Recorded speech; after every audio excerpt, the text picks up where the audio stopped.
Wow, what a fantastic time with Easy Learning Virtual Classroom.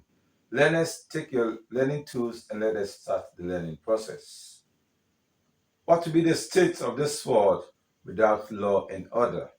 It's just like an aircraft without a magnetic compass. And this will lead to loss of direction and eventually chaotic scenes. In the same vein, the world without law may lead to loss of lives, loss of rights, and many more. On this note, I'd like to introduce the topic for the day as the law of contracts. So today we're going to focus on the law of contracts.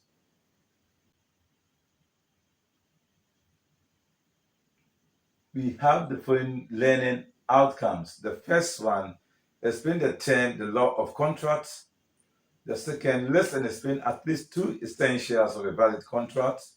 And the third, differentiate between a mere promise and a promise.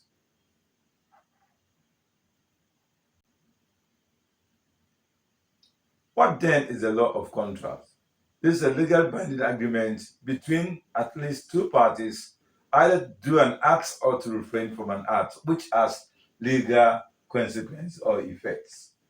For example, A and B have agreed to undertake a contract. A in writing promises to pay B upon buying a burden for A. This is a valid contract. This is a valid contract because the two parties agreed to buy a burden.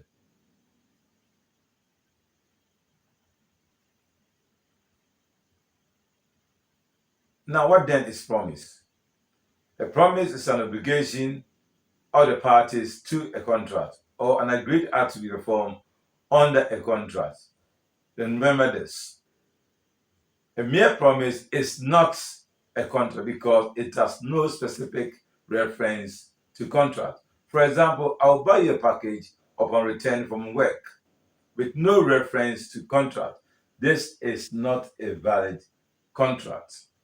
And again, a promise to marry someone upon agreement is binding contract unless it is vaguely made. So when you promise someone to marry the person agreed, then it means there is a valid contract between the two of you.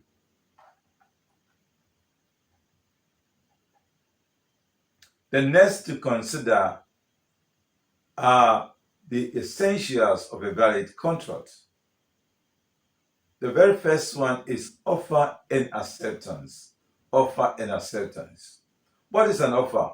An offer is a proposal made by one party to another to get into a contractual relationship. In every contract, one person offers something to another while the other person accepts the offer. The one who makes the offer is known as the offerer, and the one to whom the offer is made is known as the offeree. For example, Jones, a dealer in electronic instruments, offered a laptop for cash with delivery to Kate, and Kate accepted it with a spot payment. This is the valid offer for a valid contract. One is agreement.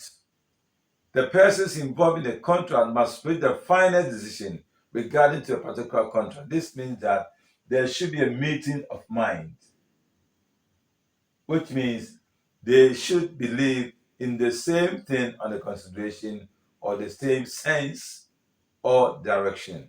In this case, there should be no tendency to drop back the decision made on the contract. Lovely friends, this is the end of chapter 1. Do the following exercise.